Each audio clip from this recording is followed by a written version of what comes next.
Alright, so my live stream is acting up, so I sent out another one. I apologize. I wanted to recap it last night, but first I had to let y'all know what's going on here.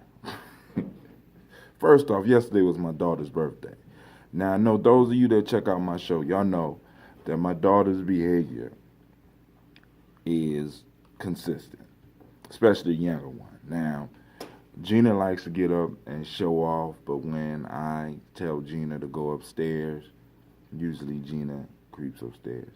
Sasha go upstairs and come back down. But last night, I cannot. I have to apologize to those that are watching because I have never experienced nothing like that with her before. First off, they drunk up all my damn ambrosia. I listen. Hey, it's a family drink. I created it as a family drink. And I guess the polyphenols got into the intestinal system, and the bacteria ate the healthy bacteria ate the polyphenols. The polyphenols told the mitochondria in their cells to start firing, and they had extra energy. But Sasha last night, I don't know what the hell was going on. My baby literally started throwing shit at me, started turning off the lights. I mean, if you didn't see last night's live stream, you have to see. So what I want to do is I might need to take up a vote. How many people think I should just start a show for Sasha and Gina, or maybe just Sasha herself because she's a character? I don't know. I mean, they see the mic, they see me on the show, they want to get involved, or maybe they know that I can't get off the mic and get at them right away. You know what I'm saying? But either way, should they have a show or shouldn't? I don't know. But last night's folktale got me thinking. So I got up and I started putting some stuff together. For those that didn't catch the folktale last night, I'll recap real briefly. Also, I want to apologize. We switched users. We switched internet. So now I got AT&T. And for some reason, AT&T is dropping my podcast. Those that my podcast family out there that's been following Gye-Nyame journey, I apologize. I do not know. I'm going to work on it. I'm going to see what's going on. I don't know whether I got too much information or using up too many gigabytes. I don't know what's going on, but it constantly drops. So I want to apologize to my regular listeners.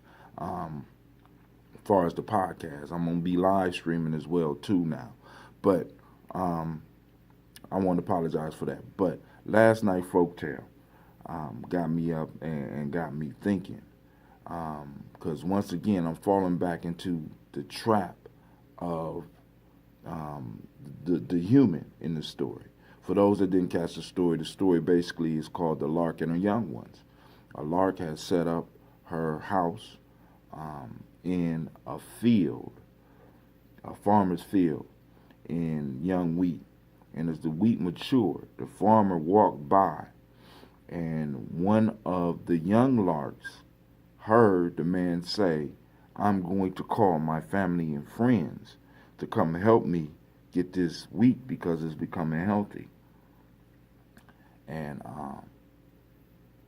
the young bird was concerned, and he asked his mom, said, "Mom, where should we move our space to?"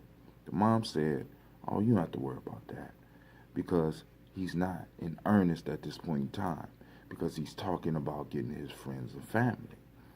So a few days later, the farmer comes back and he looks and he says, "My wheat is getting ripe and I will be out here tomorrow myself with my laborers, and I will hire as many people as I can to get out here and get this field, to get all this wheat out the field." And the lark told her young ones, "We are going to have to go out and move now because the farmer is now in earnest. He's hungry. He's ready to move." And the moral of the story was, the moral of the story was self-help is the best help.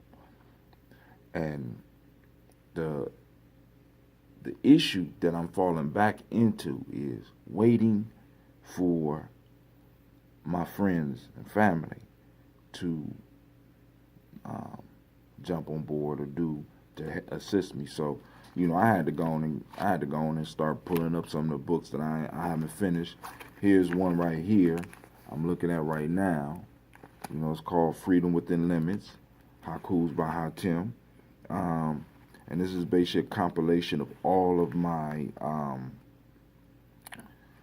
a lot of my blogs. I ain't gonna say all my blogs, 'cause I got about over 1,000 blogs that I done wrote. You can see them at Gye-Nyame But this is a combination of some of my favorite ones that I'm putting together, as well as the haiku that inspired them. But a lot of us, as I was trying to tell you last night, as Sasha, and I can't explain it, as Sasha was throwing shit at me, trying to get on the screen, she would throw, I don't know whether it was pennies or what. She was throwing shit at me, and then she'd come downstairs, pick them up, go back up, cut off the light, cut the light back on, come back downstairs and start throwing shit at me again. The story hit me because many of people in my circle, many of the people that are around me, many people that I'm communicating with are waiting for family and friends. And one of the things that I have noticed as I'm looking through the history of people who have done great things, as I'm looking at those that are successful around me, as I'm looking at those in my circle that have achieved certain levels, all of them have achieved them outside of their support system. You know what I'm saying? And their support system comes to them after they have achieved a certain amount of success. Once they got into the field and start laboring. And the challenge that I want to send to all of you out there, all of you on the journey, don't allow your journey to be sidetracked because you're waiting for other people to join you. Get out and get into your field. Start reaping what you have sown. You know what I'm saying? Don't wait for other people to come and help you reap what you have sown, right? Because they didn't sow it with you in most cases. And what you'll start noticing, and I had to get to my late 20s and, my late 30s to start really realizing that the longer I waited, the longer and the farther my dream got away from me. And once I started putting the work in myself and started putting the groups together and started, instead of waiting for people, just shit, I'm going to show up. Even if nobody else show up, I'm going to show up and start doing the things that I'm doing right now. You know what I'm saying? I would still be stuck. I would still be upset. I would still be frustrated. You know what I'm saying? And what this does, this gives you a sucker route, right? It allows you to start practicing sucker behaviors because you start looking for people to blame, right? Looking for people to put your finger on for why you're not successful. Let me be clear with you. The reason that you are not achieving what it is that you will, the reason that we as a group are not achieving what we will is because we still on that sucker shit. We are still looking for people to blame, right? When all it requires is for us as individuals and us as groups to start realizing that the field is out there for us to start reaping. You know what I'm saying? And we got to get out there and start getting it. All right? Now, also, I wanted to cover last night Kwanzaa. For those that are in Columbus, the Kwanzaa was beautiful. It had a nice turnout. I didn't get to do no live streaming because I didn't want to interrupt the poets while I was out there. But the Kwanzaa was hot. The one tonight, I don't know who's sponsoring, but I know Sister Freedom is going to be there. And I think she's going to be the moderator of tonight's Kwanzaa. So y'all come on out. Also remember that we will be having Kwanzaa on Friday night at the Eldon Ward YMCA. I think the time is from 5 to 8. You can find the post up on my timeline. So I want to thank everybody that has been tuning in. And I want to say peace. Somebody's calling me, and I am out.